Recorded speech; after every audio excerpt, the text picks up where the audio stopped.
بسم اللہ الرحمن الرحیم۔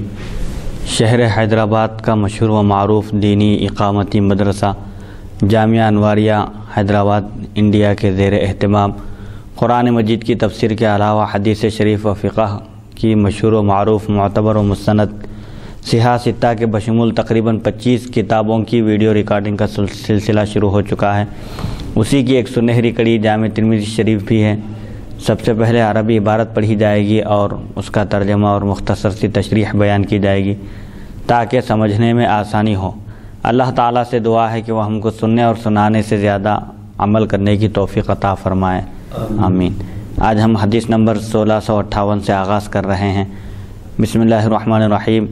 حدثنا حناد حدثنا عبدة عن اسماعیل بن ابی خالد عن قیس بن ابی حازم مثل حدیث ابی معاویۃ ولم یذکر فیہ عن جریر وهذا اصح وفی الباب عن سمرۃ واکثر اصحاب اسماعیل قالوا عن اسماعیل عن قیس بن ابی حازم ان رسول اللہ صلی اللہ علیہ وسلم بعث سریۃ ولم یذکر فیہ عن جریر وروى حماد بن سلمة عن الحجاج بن ارطاط عن اسماعیل بن ابی خالد عن قیس عن جریر مثل حدیث ابی معاویۃ وسمعت محمدا یقول الصحیح حدیث قیس عن النبی صلی اللہ علیہ وسلم مرسلا وروى سمرۃ بن جندب عن النبی صلی اللہ علیہ وسلم قال لا تساکنوا المشرکین ولا تجامعوهم فمن ساکنهم او جامعهم فهو مثلهم۔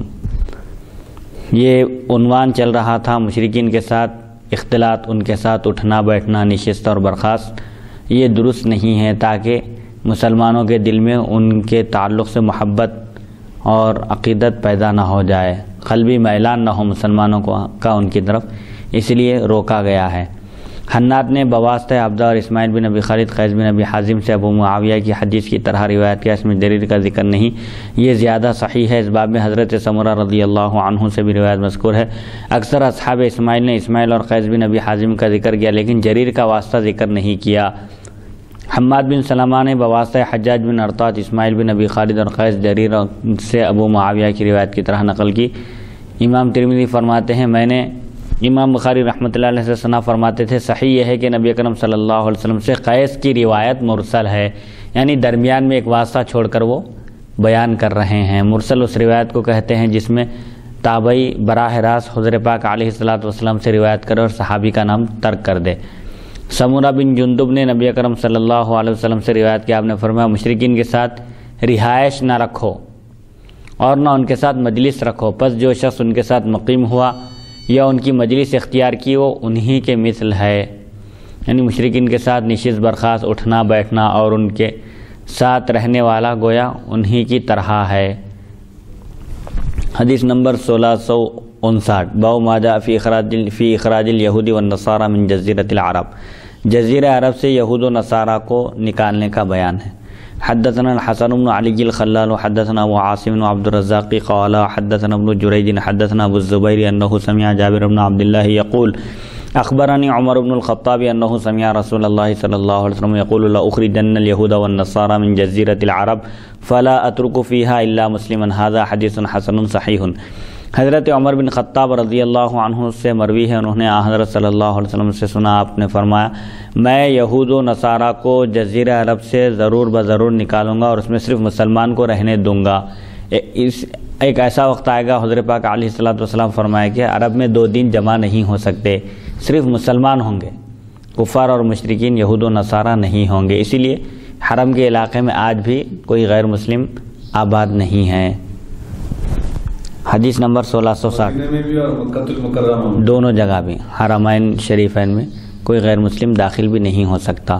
حدیث نمبر 1660۔ حدثنا موسیٰ بن عبد الرحمن الکندی حدثنا زید بن حباب حدثنا سفیان الثوری عن ابی الزبیر عن جابر عن عمر بن الخطاب ان رسول اللہ صلی اللہ علیہ وسلم قال لئن عشت ان شاء اللہ لاخرجن اليہود والنصارى من جزیرۃ العرب۔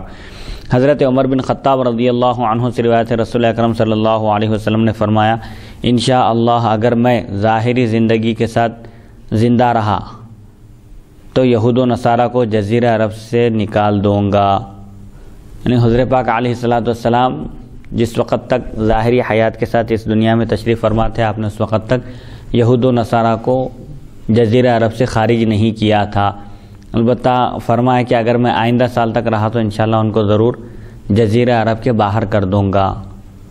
حدیث نمبر 1661 باب ما جاء فی طریقۃ النبی صلی اللہ علیہ وسلم حدثنا محمد بن المثنى حدثنا ابو الولید حدثنا حماد بن سلمۃ عن محمد بن عمرو عن ابی سلمۃ عن ابی ہریرہ قال جاءت فاطمة الى ابی بکر فقالت من يرثك قال اہلی وولدی قالت فما لی لا ارث ابی فقال ابو بکر سمعت رسول اللہ صلی اللہ علیہ وسلم یقول لا نورث ولكن اعول من کان رسول اللہ صلی اللہ علیہ وسلم یعول وانفق علی من کان رسول اللہ صلی اللہ علیہ وسلم ينفق علیہ وفی الباب عن عمر وطلحة والزبیر وعبد الرحمن بن عوف وسعد وعائشة حدیث ابی ہریرہ حدیث حسن غریب من هذا الوجه انما اسندہ حماد بن سلمۃ وعبد الوهاب بن عطاء عن محمد بن عمرو عن ابی سلمۃ عن ابی ہریرہ وقد روی هذا الحدیث من غیر وجہ عن ابی بکر الصدیق عن النبی صلی اللہ علیہ وسلم۔ نبی اکرم صلی اللہ علیہ وسلم کا طریقہ کہتے ہیں اصل میں جس شخص کا انتقال ہوتا ہے، وہ جو کچھ چھوڑ کر انتقال کرتا ہے اس کو شریعت کی اصطلاح میں طریقہ کہتے ہیں۔ اور انبیاء کرام کا معاملہ یہ ہے، حضرت پاک علیہ الصلوۃ والسلام فرماتے ہیں کہ لا نورث ما ترکناہ صدقۃ، ہمارے کوئی وارث نہیں ہوتے، ہم جو کچھ چھوڑ کر جاتے ہیں وہ صدقہ ہوتا ہے، اللہ کی راہ میں ہوتا ہے، کسی کو اس پر اپنا حق جتانے کا اختیار نہیں ہوتا۔ حضرت ابو ہریرہ رضی اللہ عنہ سے روایت ہے، حضرت خاتون جنت فاطمہ زہرا رضی اللہ تعالی عنہ حضرت ابو بکر صدیق رضی اللہ عنہ کی خدمت میں حاضر تشریف لائیں اور پوچھا آپ کا وارث کون ہوگا؟ حضرت ابو بکر صدیق رضی اللہ عنہ سے حضرت فاطمہ رضی اللہ عنہ نے پوچھا کہ آپ کے وارث کون ہوں گے آپ کے انتقال کے بعد؟ تو آپ نے فرمایا میری بیوی اور بچے، یعنی میرے اہل و عیال میرے وارث ہوں گے۔ تو خاتون جنت نے فرمایا تو پھر میں اپنے والد کی وارث کیوں نہیں ہوتی؟ تو حضرت ابو بکر صدیق رضی اللہ عنہ نے فرمایا میں نے رسول اکرم صلی اللہ علیہ وسلم سے سنا، آپ نے فرمایا ہماری یعنی انبیاء کی وراثت نہیں ہوتی، انبیاء کے کوئی وارث نہیں ہوتے، کیونکہ وراثت اس وقت تقسیم ہوتی ہے جب انتقال ہو۔ تو انبیاء تو زندہ ہیں اپنے مزارات میں، ایک لمحے کے لیے ان کا وصال ہوتا ہے، اس کے بعد پھر وہ ہمیشہ کے لیے زندہ ہو جاتے ہیں۔ تو جس شخص کا انتقال ہوتا ہے اس کی وراثت تقسیم ہوتی ہے، تو انبیاء تو اپنے مزارات میں زندہ ہیں، اسی لیے انبیاء کے کوئی وارث نہیں ہوتے۔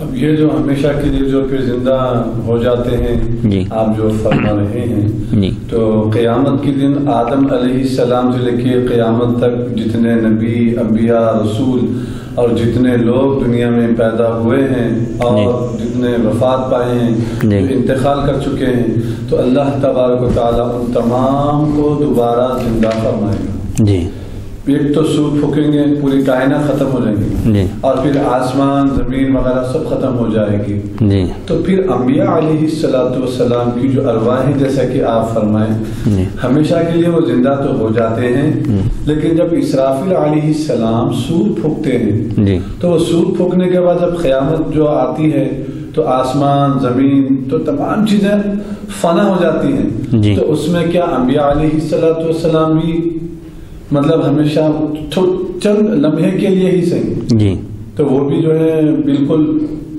جو ہے انبیاء علیہ الصلوۃ والسلام بھی جیسا کہ دیگر لوگ، کیونکہ دیگر لوگ تو جو متقی پرہیزگار ہیں اللہ کے نیک بندے ہیں وہ اپنے مزارات میں زندہ ہیں، لیکن ان کی زندگی یہ دنیا کی زندگی کی جیسی نہیں ہوتی، روحانی پاور وہاں ان کا اور بڑھ جاتا ہے۔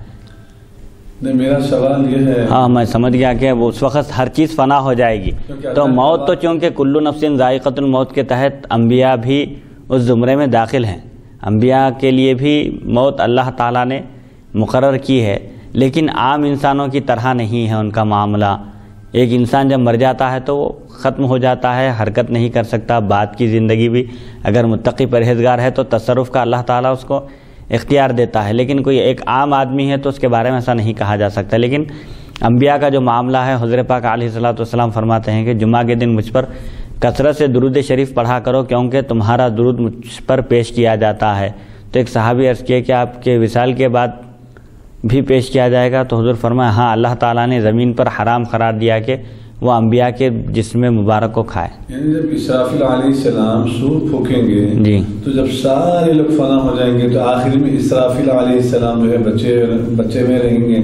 اللہ تعالیٰ فرماتا ہے اسرافیل تو بھی ختم ہو جائے. تو جیسا ہی اللہ تعالیٰ یہ ارشاد فرماتے ہیں حضرت اسرافیل علیہ السلام بھی ختم ہو جائیں گے. تو پھر اللہ تعالیٰ اس وقت فرمائے گا کہ اب کس کی بادشاہت ہے, کون بادشاہ ہے سوائے اللہ کے, اور کوئی بادشاہ نہیں. تو یہ جو لمحہ ہے, یہ جو وقت ہے, یہ وقت میں کیا انبیاء علیہ السلام بھی جیسا پورے جب فنا ہو جائیں گے تو کیا انبیاء ہاں, کیونکہ کلو من علیہا فان جو اللہ تعالیٰ ارشاد فرماتا ہے کہ ہر چیز فنا ہونے والی ہے. چونکہ مخلوق ہونے کی حیثیت سے وہ لوگ بھی فنا ہوں گے, اللہ کے مقابلے میں وہ لوگ بھی ختم ہو جائیں گے, کیونکہ ہر چیز کو ختم ہونا ہے. اور پھر وہ ان لوگوں کا جو معاملہ ہے ختم ہونے کا وہ الگ ہے, ایک عام مخلوق کا الگ ہے. قیامت کے دن بہرحال اصل یہ ہے کہ ہر چیز فنا ہو جائے گی. قیامت کے دن کوئی چیز باقی نہیں رہے گی, صرف اللہ تعالیٰ کی ذات باقی رہے گی. تو اس آیت کے تحت انبیاء کرام علیہم الصلاۃ بھی اور اللہ کے دیگر محبوب بندے بھی ختم ہو جائیں گے. اس کے بعد پھر دوبارہ سور پھونکا جائے گا تو سب دوبارہ زندہ ہو جائیں گے. تو وہ جو عرصہ بھی کچھ بتایا گیا ہے نہیں, اس کی کوئی عرصہ جو ہے وہ تفصیلات وغیرہ نہیں آئے. اور شریعت کا جو مزاج ہے شروع سے قرآن اور حدیث کا کہ جو بنیادی اور ضروری چیزیں ہیں ایک مسلمان کی زندگی میں پیش آنے والی جو چیزیں ہیں جس سے واسطہ اور سابقہ پڑتا ہے وہی چیزیں بیان کی گئی ہیں قرآن اور حدیث میں بھی. اور تفصیلات وغیرہ کبھی بھی بیان نہیں کیے گئے. بس یہ کام کرنا ہے, اس کی یہ تفصیل ہے. اب جو دوسرے ضروری چیزیں نہیں ہیں مومن کی زندگی سے اس کا کوئی تعلق نہیں ہے زیادہ عمل کا یا نصیحت حاصل کرنے کا, اس کے بارے میں کوئی تفصیل بیان نہیں کی گئی. تو حضرت ابوبکر صدیق رضی اللہ عنہ کے پاس آ کر جب پوچھیں آپ تو حضرت ابوبکر صدیق رضی اللہ عنہ نے فرمایا کہ میں نے حضور پاک علیہ الصلوۃ والسلام کو فرماتے ہوئے سنا کہ ہماری میراث نہیں ہوتی, یعنی ہمارے کوئی وارث نہیں ہوتے, بس میں ان کو نان نفقہ دوں گا جن کو رسول اکرم صلی اللہ علیہ وسلم دیا کرتے تھے. حضور پاک علیہ الصلوۃ والسلام اپنے عہد مبارک میں اور اپنی ظاہری حیات میں جن کو نان نفقہ دیتے تھے, جن کی ذمہ داری اٹھاتے تھے, میں بھی اٹھاؤں گا ان کی ذمہ داری اور ان پر خرچ کروں گا جن پر آپ خرچ کرتے تھے. مطلب یہ ہے کہ وراثت نہیں مل سکتی اہل بیت اطہار کو, کیونکہ حضور پاک علیہ الصلوۃ والسلام کا خود ارشاد مبارک ہے کہ لا نورث ما ترکناہ صدقۃ, یعنی ہمارے کوئی وارث نہیں ہوتے, ہم جو کچھ چھوڑ کر جاتے ہیں وہ صدقہ ہوتا ہے, اللہ کی راہ میں خرچ کر دیا جاتا ہے. البتہ بیت المال کی طرف سے اسلامی حکومت کی طرف سے ان کی ذمہ داری اٹھائی جائے گی, نان نفقہ دیا جائے گا, خرچہ دیا جائے گا. اس باب میں حضرت عمر, طلحہ, زبیر, عبد الرحمن بن عوف, سعد اور عائشہ رضی اللہ عنہم سے بھی روایت مذکور ہیں. حدیث ابو ہریرہ حسن اس سند سے غریب ہے. حماد بن سلمہ اور عبد الوہاب بن عطا نے اسے بواسطہ محمد بن عمرو اور ابو سلمہ حضرت ابو ہریرہ رضی اللہ عنہ سے مسند بیان کیا ہے. یہ حدیث بواسطہ ابوبکر صدیق رضی اللہ عنہ نبی اکرم صلی اللہ علیہ وسلم سے مختلف سندوں سے مروی ہے. حدیث نمبر 1662. حدثنا الحسن بن علی الخلال وحدثنا بشر بن عمر حدثنا مالک بن انس عن ابن شهاب عن مالک بن اوس بن الحدثاني قال دخلت على عمر بن الخطاب دخل علي عثمان بن عفان والزبير بن العوام وعبد الرحمن بن عوف وسعد بن ابي وقاص ثم جاء علي والعباس يختصمان فقال عمر لهم انشدكم بالله الذي باذنه تقوم السماء والارض وتعلمون ان رسول الله صلى الله عليه وسلم قال لا نورث ما تركناه صدقة. قالوا نعم. قال عمر فلما توفي رسول الله صلى الله عليه وسلم قال ابو بكر انا ولي رسول الله صلى الله عليه وسلم فجئت انت وهذا الى ابي بكر تطلب انت ميراثك من ابن اخيك ويطلب هذا ميراث امراته من ابيها. فقال ابو بكر ان رسول الله صلى الله عليه وسلم قال لا نورث ما تركناه صدقة والله يعلم انه صادق بار راشد تابع للحق. وفي الحديث قصة طويلة. هذا حديث حسن صحيح غريب من حديث مالك بن انس. حضرت مالک بن حدثان رضی اللہ عنہ فرماتے ہیں حضرت مالک بن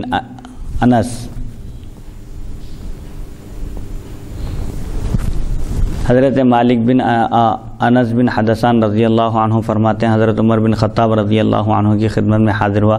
حضرت عثمان بن عفان, زبیر بن عوام, عبد الرحمن بن عوف اور سعد بن ابی وقاص رضی اللہ عنہم بھی تشریف لائے. پھر حضرت علی اور حضرت عباس رضی اللہ عنہما باہم جھگڑتے ہوئے تشریف لائے. حضرت عمر رضی اللہ عنہ نے ان سے فرمایا میں تمہیں اس خدا کی قسم دے کر پوچھتا ہوں جس کے حکم سے زمین و آسمان قائم ہیں، کیا تم جانتے ہو کہ رسول اکرم صلی اللہ علیہ وسلم نے فرمایا ہمارا کوئی وارث نہیں ہوتا، ہم جو کچھ چھوڑتے ہیں وہ صدقہ ہوتا ہے؟ انہوں نے کہا ہم جانتے ہیں۔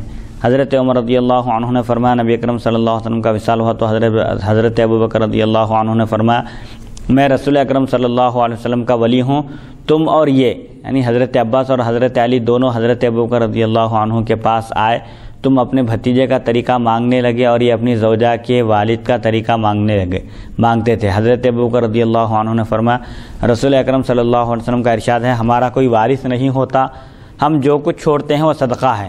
اللہ جانتا ہے کہ حضرت ابوبکر رضی اللہ عنہ سچے نیکوکار راہ ہدایت پر چلنے والے اور حق کے تابع تھے۔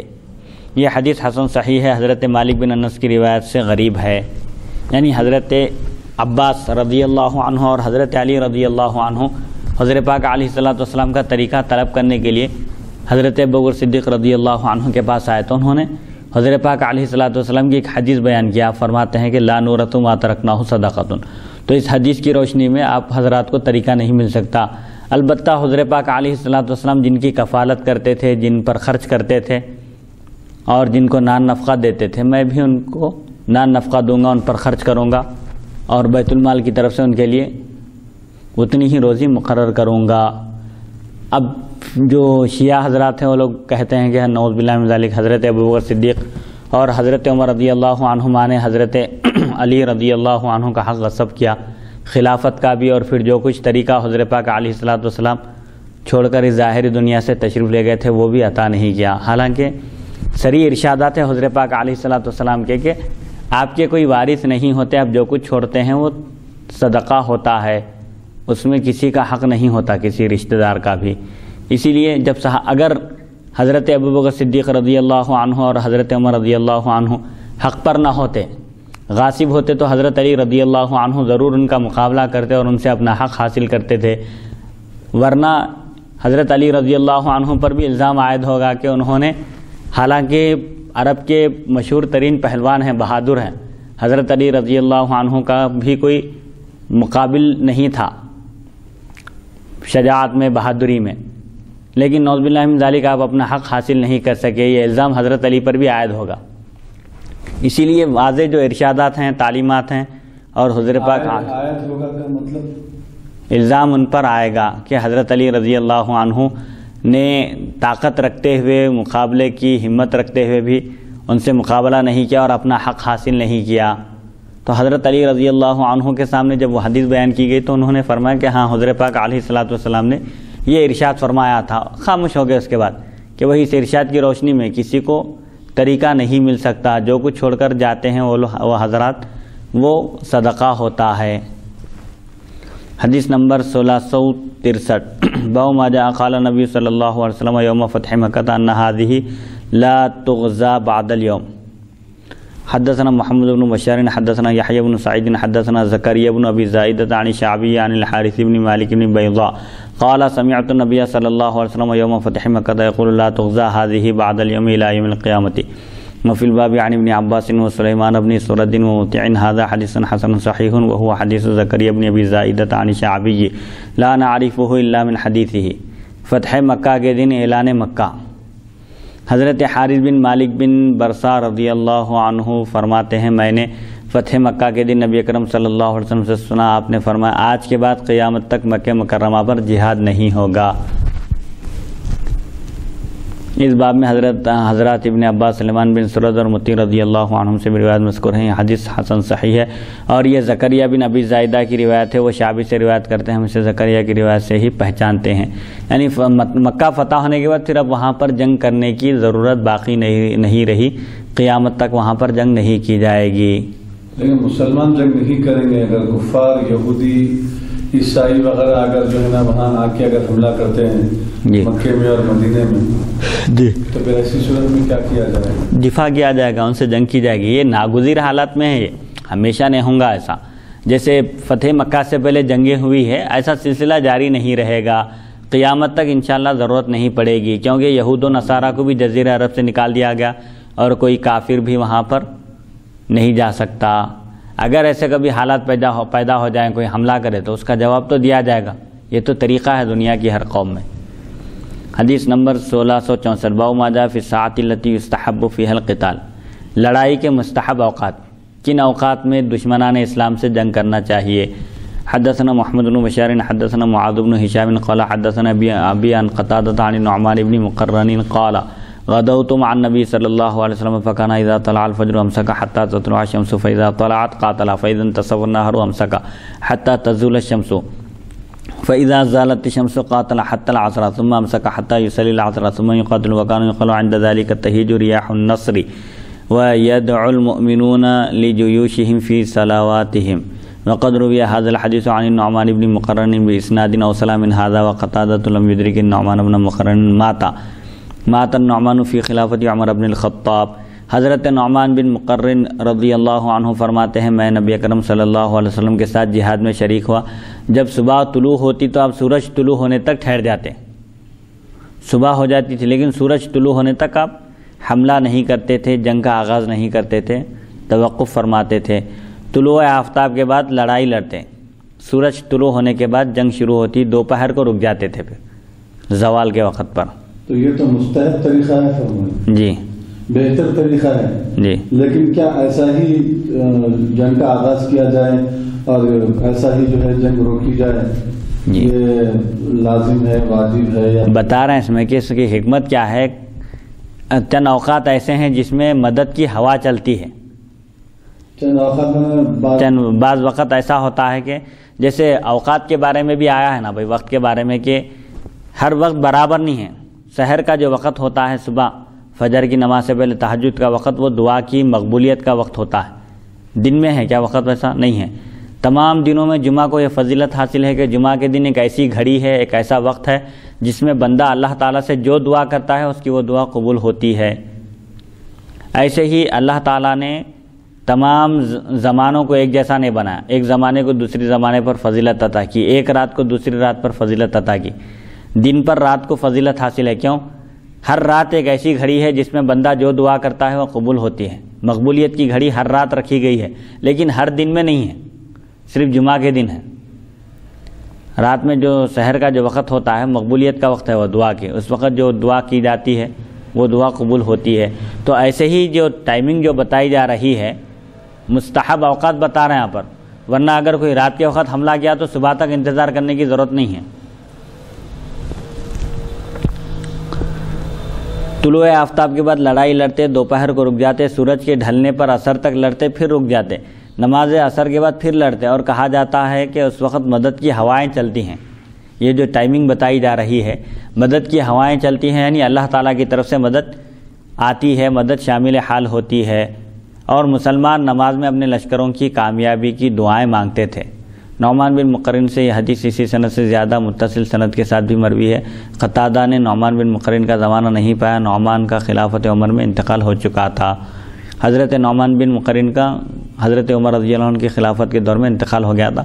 وہ بہرحال سند پر کلام کر رہے ہیں کہ فلاں راوی جو ان سے بیان کر رہے ہیں ان سے ملاقات ثابت نہیں ہے، بیچ میں کوئی اور واسطہ ہے.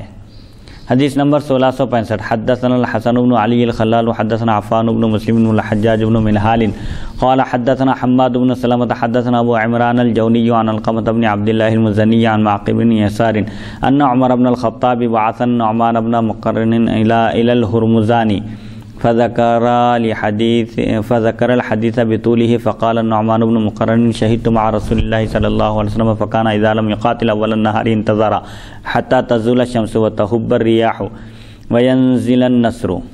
هذا حديث حسن صحيح وعلقمة بن عبد الله هو اخو بکر بن عبد الله المزني. حضرت معقل بن یسار سے روایت ہے کہ حضرت عمر رضی اللہ عنہ نے نعمان بن مقرن کو ہرمزان کی طرف بھیجا. ایک آخر تک طویل حدیث ذکر کی. نعمان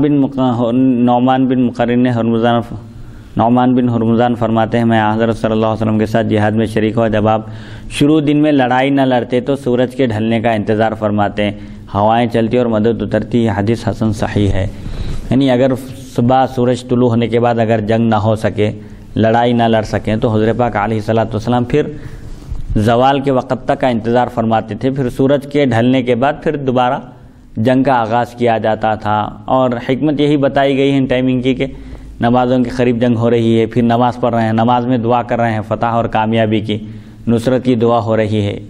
اور دوسری بات یہ ہے کہ یہ اوقات ایسے ہیں کہ اس میں مدد کی ہوائیں چلتی ہیں، یعنی اللہ تعالیٰ کی طرف سے مدد فراہم کی جاتی ہے، مدد شامل حال ہوتی ہے مومنین کے، اس لیے ان اوقات میں لڑنا چاہیے تاکہ اللہ کی مدد سے دشمن پر کامیابی حاصل کر سکیں۔ آمین۔ علقمہ بن عبداللہ بکر بن عبداللہ مزنی کے بھائی ہیں۔ حدیث نمبر 1662 باب ما جاء فی الطیارہ، 1666 حدیث نمبر 1666 حدثنا محمد بن بشار حدثنا عبد الرحمن بن مہدی حدثنا سفیان عن سلامة بن کہیل عن عیسی بن عاصم عن زر عن عبد اللہ قال قال رسول اللہ صلی اللہ علیہ وسلم الطیرۃ من الشرک وما منا ولكن اللہ یذهبه بالتوکل قال عیسی لا سمعت محمد بن اسماعیل يقول كان سليمان بن حرب يقول في هذا الحديث وما منا ولكن الله يذهبه بالتوكل قال سليمان هذا عندي قول عبد الله بن مسعود وفي الباب عن سعد وابي هريره وحابس التميمي وعائشة وابن عمر هذا حديث حسن صحيح لا نعرفه الا من حديث سلامة بن كهيل وروى شعبة ايضا عن سلامة هذا الحديث۔ حضرت عبداللہ رضی اللہ عنہ سے روایت ہے، رسول اکرم صلی اللہ علیہ وسلم نے فرمایا بدفعلی شرک ہے اور ہمارے ساتھ اس کا کوئی تعلق نہیں، لیکن اللہ تعالیٰ اسے توکل کے ذریعے دور کر دیتا ہے۔ امام ترمذی رحمۃ اللہ علیہ فرماتے ہیں میں نے محمد بن اسماعیل بخاری رحمۃ اللہ علیہ سے سنا، فرماتے تھے سلیمان بن حرب اس حدیث کے متعلق فرماتے ہیں کہ وما منا، میرے نزدیک حضرت عبداللہ بن مسعود رضی اللہ عنہ کا قول ہے۔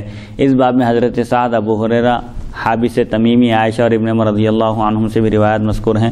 یہ حدیث حسن صحیح ہے، ہم اسے صرف سلمہ بن کہیل کی روایت سے پہچانتے ہیں، شعبہ نے بھی اسے سلمہ سے روایت کیا ہے۔ بدفعلی لینا یہ شرک تک پہنچا دیتا ہے، اس سے بچنے کی ضرورت ہے۔ یعنی جیسے بعض لوگ کہتے ہیں کہ بلی اگر راستہ کاٹے، سامنے سے گزر جائے تو کام نہیں بنتا، بگڑ جاتا ہے، یہ سب توہمات ہے یہ، اور اسلام توہم پرستی کا خاتمہ کرنے کے لیے آیا ہے۔ دور جاہلیت میں مختلف طریقے تھے کفار مکہ کے، شرفاء مکہ کے، کہ وہ بدفعلی لیتے تھے، تو کسی چیز سے بدفعلی لینا یہ درست نہیں ہے۔ حضرت عبداللہ شاہ صاحب اللہ رحمۃ اللہ علیہ فرماتے ہیں کہ نحوست کے بارے میں جو کہا جاتا ہے، لوگ کہتے ہیں فلاں گھڑی منحوس ہے، فلاں وقت منحوس ہے، فلاں دن منحوس ہے، فلاں جگہ منحوس ہے، بلکہ حضرت فرماتے ہیں کہ کوئی گھڑی منحوس نہیں ہے، یہ سب اللہ تعالیٰ کے بنائے ہوئے اوقات ہیں۔ منحوس وہی وقت ہے مسلمان کا جس میں وہ اللہ کے ذکر سے غافل رہے۔ جمعہ کا دن ہے لیکن مسلمان اللہ کے ذکر سے غافل ہے، مبارک دن ہے لیکن اس کے لیے کوئی مبارک دن نہیں ہو۔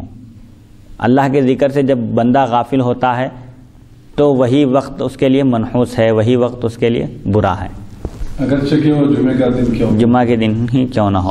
حدیث نمبر 1667 حدثنا محمد بن بشار حدثنا ابن ابي عدي عن هشام عن قتادة عن انس ان رسول الله صلى الله عليه وسلم قال لا عدوى ولا طيرة واحب الفال قالوا يا رسول الله وما الفال قال الكلمة الطيبة هذا حدیث حسن صحیح۔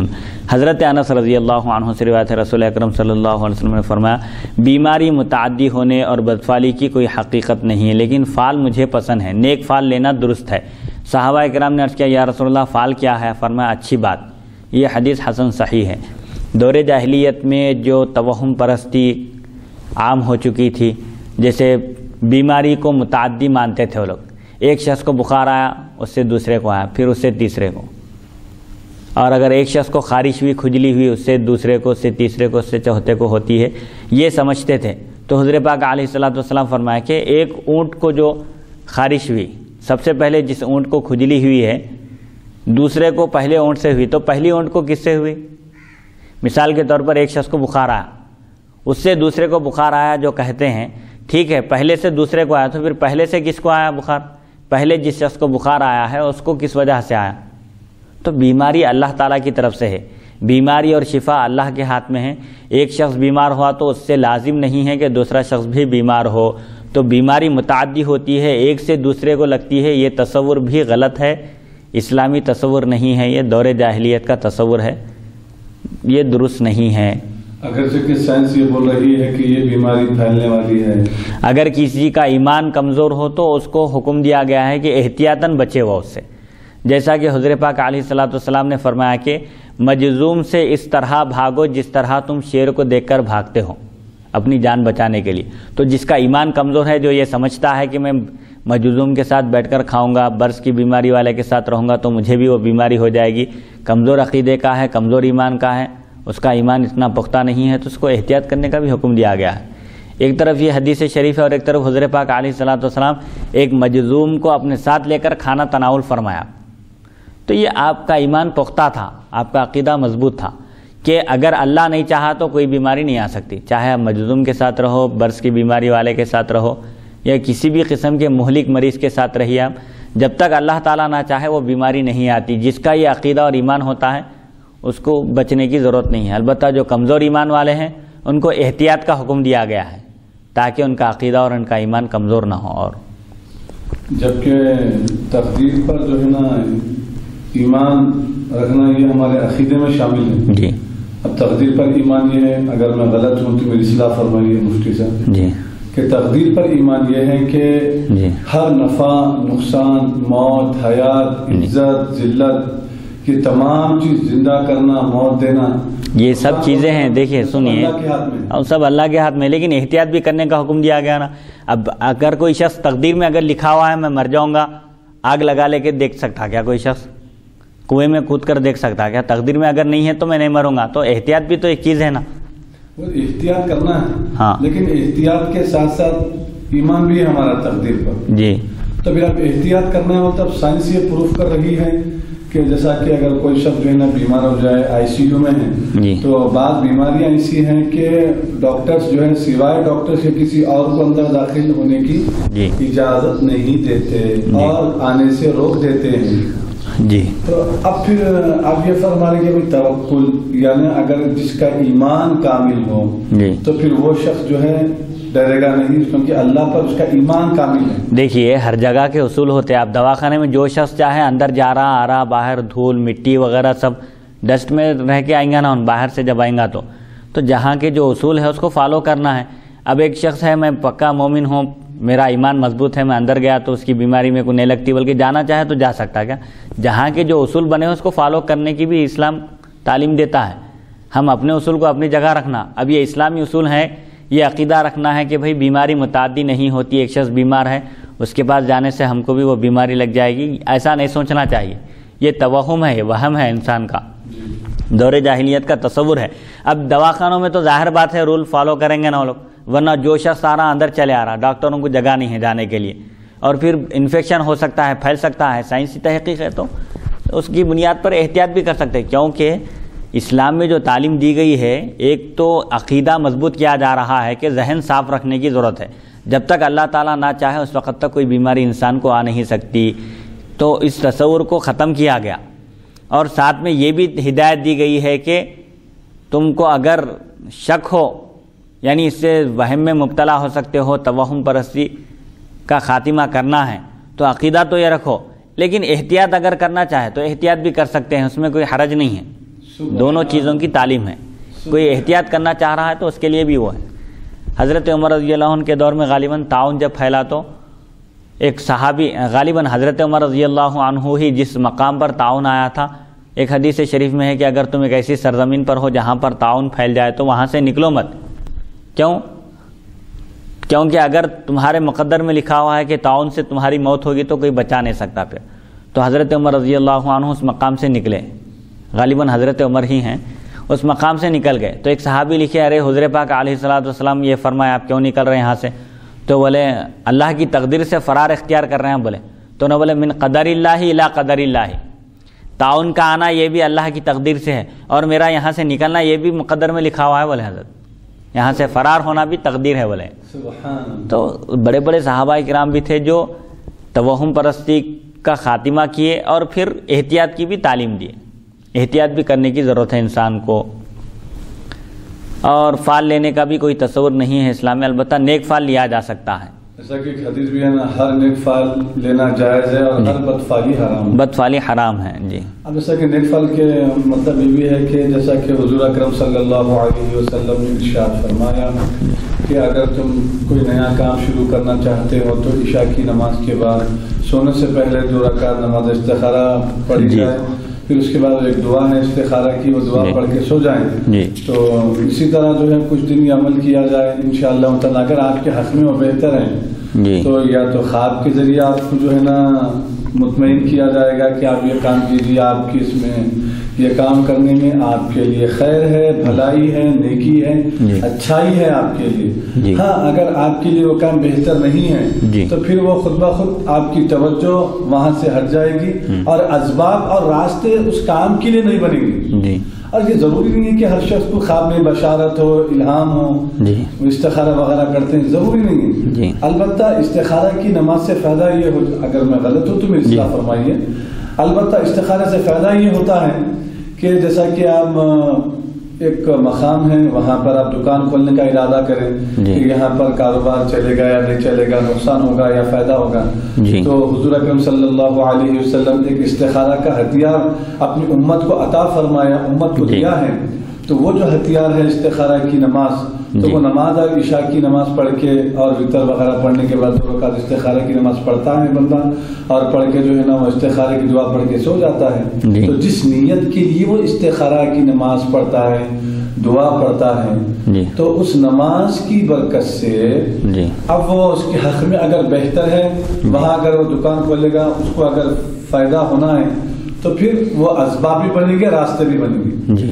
اگر فائدہ نہیں ہونا ہے یا نقصان ہے وہ دکان وہاں پر کھولنے میں، تو راستے بھی نہیں بنیں گے۔ ضروری نہیں کہ خواب کے ذریعے اس کو بشارت ہو، معلوم ہو، بغیر خواب کے ذریعے اس طریقے سے بھی معلوم ہو جاتا ہے۔ اور بعض اولیاء اللہ کے پاس جو ہے قرآن مجید کے ذریعے بھی استخارہ دیکھتے ہیں، جیسا کہ سورہ فاتحہ 3 مرتبہ، سورہ اخلاص اور 3 مرتبہ درود شریف پڑھ کے وہ حضور اکرم صلی اللہ علیہ وسلم کی بارگاہ میں فاتحہ نظر کرتے ہیں کہ یا اللہ میں سورہ فاتحہ، سورہ اخلاص، درود شریف کی جو تلاوت کیا ہوں، ذکر کیا ہوں، ورد کیا ہوں، اس کو قبول فرما، اس کا بہت زیادہ اجر و ثواب فرما کر حبیب مکرم صلی اللہ علیہ وسلم کی بارگاہ میں نظر فرما۔ ان کے واسطے وسیلے تمام انبیاء و رسول، صحابہ، تابعین، تبع تابعین، تمام اولیاء اللہ کو اس کا ثواب پہنچا دے۔ یا اللہ میں یہ کام جو ہے کر رہا ہوں، اگر یہ کام میرے حق میں بہتر ہے تو قرآن شریف کے ذریعے میری رہنمائی فرما، میری مدد فرما بول کے بسم اللہ الرحمن الرحیم بول کے قرآن مجید جو ہے کھولتے ہیں، تو سیدھی طرف، سیدھی جانب میں جو پہلی آیت، اگر آدھا ٹکڑا آیا تو پھر اب صفحہ پلٹائیں گے تو جہاں سے آیت شروع ہو رہی ہے وہ آیت کا جو مفہوم ہے، اس کا جو ترجمہ ہے، ہم وہ دیکھتے ہیں۔ اگر وہاں پر بھلائی، خیر، جنت کے باغات اور نفع، فائدہ پہنچانے کا ذکر آ رہا ہوں تو سمجھنا یہ ہے کہ اس کے حق میں یہ کام بہتر ہے، اچھا ہے۔ اگر اللہ کا عذاب اور اللہ کا غضب اور نقصان کی کچھ ایسی باتیں اگر وہاں پر آ رہی ہو تو پھر وہ کام اس کے حق میں بہتر نہیں ہے۔ تو اولیاء اللہ کے ذریعے یہ بھی ثابت ہے، لیکن سب سے بہتر، اچھا، افضل اور مناسب طریقہ یہ ہے کہ نماز استخارہ، کیوں؟ حدیث سے یہ بات ثابت ہے۔ حدیث نمبر 1668، حدثنا محمد بن رافع حدثنا ابو عامر العقدی عن حماد بن سلامة عن حميد عن انس بن مالك ان النبي صلى الله عليه وسلم كان يعجبه اذا خرج لحاجة ان يسمع يا راشد یا نجیح، هذا حدیث حسن صحیح غریب۔ حضرت انس بن مالک رضی اللہ عنہ فرماتے ہیں نبی اکرم صلی اللہ علیہ وسلم جب کسی ضرورت سے باہر نکلتے تو آپ کو یہ الفاظ سننا اچھا معلوم ہوتا، یا راشد اے ٹھیک راستہ پانے والے، یا نجیح اے کامیاب۔ یہ حدیث حسن صحیح غریب ہے۔ جیسے صلح حدیبیہ کے موقع پر بھی کفار مکہ کی طرف سے سفیر بن کر گفتگو کرنے کے لیے مصالحت کی جو صاحب آ رہے تھے ان کا نام تھا سہیل۔ تو سہیل کو آتے ہوئے دیکھ کر حضور پاک علیہ السلام نے فرمایا کہ اب معاملہ آسان ہو گیا۔ سہل کے معنی آسان کے ہیں، تو نام سے آپ فال لیے ان کے کہ اب معاملہ اللہ تعالیٰ آسان کر دے گا، کیونکہ صلح کے لیے، مصالحت کے لیے جو آ رہے ہیں ان کا نام ہے سہیل۔ تو یہ نیک فالی لینا درست ہے۔ حدیث نمبر 1669، باب ما جاء فی وصیت النبی صلی اللہ علیہ وسلم فی القتال، جہاد میں نبی اکرم صلی اللہ علیہ وسلم کی نصیحت۔ حدثنا محمد بن بشار حدثنا عبد الرحمن بن مہدی عن سفیان عن علقمة بن مرثد عن سلیمان بن بریدة عن ابیہ قال كان رسول الله صلى الله عليه وسلم اذا بعث اميرا على جيش اوصاه في خاصة نفسه بتقوى الله ومن معه من المسلمين خيرا وقال اغزوا بسم الله وفي سبيل الله قاتلوا من كفر بالله ولا تغلوا ولا تغلوا ولا تغدروا ولا تمثلوا ولا تقتلوا وليدا فإذا لقيت عدوك من المشركين فادعوهم إلى إحدى ثلاث خصال أو خلال أيتها أجابوك فاقبل منهم وكف عنهم وادعوهم إلى الإسلام والتحول من دارهم إلى دار المهاجرين وأخبرهم أنهم إن فعلوا ذلك فإن لهم ما للمهاجرين وعليهم ما على المهاجرين وإن أبوا أن يتحولوا فأخبرهم أنهم يكونون كأعراب المسلمين يجري عليهم ما يجري على الأعراب ليس لهم في الغنيمة والفيء شيء إلا أن يجاهدوا فإن أبوا فاستعن بالله عليهم وقاتلهم وإذا حاصرت حصنا فأرادوك أن تجعل لهم ذمة الله وذمة نبيه فلا تجعل لهم ذمة الله ولا ذمة نبيه وجعل لهم ذمتك وذمم أصحابك فإنكم إن تغفروا ذممكم وذمم أصحابكم خير لكم من أن تغفروا ذمة الله وذمة رسوله وإذا حاصرت أهل حصن فأرادوك أن تنزلهم على حكم الله فلا تنزلوهم على حكم الله ولكن أنزلهم على حكمك فإنك لا تدري أتصيب حكم الله فيهم أم لا او نحو هذا وفي الباب عن النعمان بن مقرر وحديث بريدة حديث حسن صحيح۔ حضرت سلیمان بن بریدہ اپنے والد سے روایت کرتے ہیں نبی اکرم صلی اللہ علیہ وسلم کسی آدمی کو لشکر کا امیر بنا کر بھیجتے وقت خاص طور پر اس کی ذات کے بارے میں تقوی اور مسلمانوں کے ساتھ خیر خواہی کی نصیحت فرماتے ہیں۔ جب کسی کو لشکر کا امیر کمانڈر بنا کر روانہ فرماتے تو روانہ فرمانے سے پہلے ان کو نصیحت کرتے کہ تم تقوی و پرہیزگاری اختیار کرو، اور جو مسلمان تمہارے ماتحد ہیں اور جنگ لڑ رہے ہیں ان کے ساتھ خیر خواہی کرو، حسن سلوک کرو، اور فرماتے اللہ کے نام سے اس کے راستے میں لڑو، اللہ کا انکار کرنے والوں سے لڑو، مال غنیمت میں خیانت نہ کرو، عہد شکنی نہ کرو، عہد نہ توڑو، معاہدہ کرنے کے بعد اگریمنٹ کرنے کے بعد اس کو نہ توڑو، مسلح نہ بناؤ، یعنی مقتول کے اعضاء نہ کاٹو۔ مسلح کہتے ہیں ناک کان ہاتھ وغیرہ کاٹ دینے کو۔ کسی کو قتل کر دو تو اس کا مسلح نہ کرو، یعنی اس کے اعضاء مت کاٹو، اور بچوں کو قتل نہ کرو۔ جیسا کہ جہاد کے جو شرائط بتائے گئے ہیں، جہاد کے اصل معنی ہے نفس سے جہاد کرنے کے معنی ہیں، جہاد کے معنی لڑنے کے نہیں ہیں بلکہ کوشش کرنے کے ہیں۔ اور جنگ کے جو شرائط بیان کیے گئے ہیں، بہت ساری شرطیں بیان کی گئی ہیں کفار سے جنگ کرنے کے لیے، دشمنان اسلام سے لڑنے کے لیے۔ سب سے پہلی شرط تو یہ ہے کہ جنگ مسلمان بنانے کے لیے نہیں لڑی جائے گی۔ دوسری شرط یہ ہے کہ جنگ فتنے کو دفع کرنے کے لیے ہوگی۔ فتنہ برپا کیا جا رہا ہے، دشمنان اسلام کی طرف سے ہراساں کیا جا رہا ہے، مسلمانوں پر عرصہ حیات تنگ کر دیا گیا ہے، تو ایسی صورت میں فتنے کو دبانے کے لیے، فتنے کی آگ بجھانے کے لیے جنگ کی جائے گی۔ اور تیسری شرط یہ ہے کہ صلح کی کوشش کی جائے گی، جنگ کرنے سے پہلے مصالحت کی کوشش کی جائے گی۔ اگر مان لیں کمپرمائز مفاہمت کی کوشش کی جائے گی، مان لیں تو ٹھیک ہے، ورنہ پھر جنگ لڑی جائے گی۔ اور پھر جنگ میں بوڑھوں کو نہیں قتل کیا جائے گا، عورتوں کو قتل نہیں کیا جائے گا، بچوں کو قتل نہیں کیا جائے گا، اور بیماروں پر حملہ نہیں کیا جائے گا، اور معذوروں پر بھی حملہ نہیں کیا جائے گا، اور جو جنگ میں زبردستی لائے گئے ہیں ان کو بھی نہیں مارا جائے گا، اور اگر کوئی جنگ میں ہتھیار ڈال دے، امان طلب کرے تو اس کو امان دے دی جائے گی، اور بلا ضرورت درختوں کو بھی نہیں جلایا جائے گا، اور گھروں کو بھی ویران نہیں کیا جائے گا بلا ضرورت خواہ مخواہ کے۔ تو بہت ساری شرائط ہیں جنگ کے لیے، تب کہیں جا کر جنگ کا وجود ہوگا۔ اچھا، پھر اس میں اور ایک جو بات بتائی گئی ہے جی کہ تم کفار سے جو ہے نا دین کو، اگر وہ اسلام قبول نہیں کرے تو ان سے لڑو، ان کے بھی جی فرمائے دیکھیے آپ جی اللہ کا انکار کرنے والوں سے لڑو، جو اللہ کے وجود کو نہیں مانتے، اللہ کی ذات و صفات میں شریک ٹھہراتے ہیں۔ پر اسلامی حکومت نہ ہو، جی غیر مسلموں کی اگر حکومت ہو، جی تو ایسی حکومت میں صرف میں تنہا، نہ میں فوج تیار کر رہا ہوں، نہ امونیشن تیار کر رہا ہوں، کچھ نہیں کہنا ہے، میں اکیلے تنہا جو اللہ کا انکار کر رہا، اگر میں اس کو مارنا چاہوں، اس کا قتل کرنا چاہوں، کہ شریعت میں اس کی نہیں، شریعت میں اجازت نہیں ہے۔ جہاد کے شرائط ہونا ہے نا بھائی، ہر حدیث کو سمجھنے کی ضرورت ہے۔ حدیث میں یہ ہے بلکہ ہر کام کرنے دیں گے کہ حدیث میں حضور 11 شادیاں کیے، تو حدیث میں بلکہ 11 شادیاں کر سکتے کیا؟ تو سیاق سباق دیکھنا پڑتا اس کا، حدیث کا بھی۔ اب یہاں جو آیا ہے کہ جو اللہ کا انکار کرنے والے ہیں ان سے لڑو، کب ہے؟ فرد واحد کو تھوڑی حکم دے رہے ہیں، یہاں پر ایک لشکر ہے پورا، اسلامی حکومت ہے، مسلمانوں کا غلبہ ہے، اس کے بعد جنگ ہو رہی ہے. یہ تو ہر ایک کو ایسا عام اجازت نہیں ہے. اور قرآن کی جتنی آیاتوں میں مشرکین کو جہاں پائے قتل کرو یہ جو حکم آیا ہے، یہ میدان جنگ کے ساتھ خاص ہے، کیونکہ جنگ کے میدان میں کسی کی کوئی رعایت نہیں کی جائے گی. کیونکہ جب دو فریق اتر گئے ہیں میدان میں لڑنے کے لیے تو وہاں پر رشتہ داری نہیں دیکھی جائے گی اور دوستی نہیں دیکھی جائے گی. وہاں حق اور باطل کا فیصلہ ہوگا وہاں پر ختم. اور بچوں کو قتل نہ کرو. جب مشرک دشمن سے مقابلہ ہو تو انہیں 3 باتوں میں سے ایک کی طرف بلاؤ. براہ راست بھی مقابلہ نہیں ہوگا، ڈائریکٹ فوراً لڑائی شروع نہیں ہوں گی. پہلے ان کے سامنے پیش کریں گے 3 چیزیں. 3 میں سے کوئی ایک بھی مان لیں تو ٹھیک ہے، ورنہ جب آخری صورت جنگ کی ہے. وہ 3 چیزیں کیا ہیں؟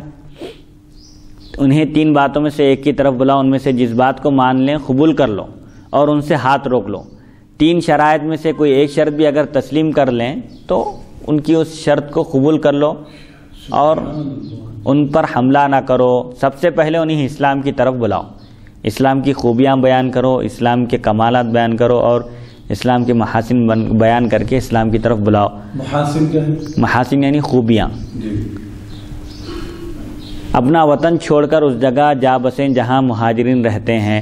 انہیں یہ بتاؤ کہ اگر وہ ایسا کریں تو انہیں وہی کچھ ملے گا جو مہاجرین کو ملتا ہے اور ان کے ذمے وہی امور ہوں گے جو مہاجرین کے ذمے ہیں.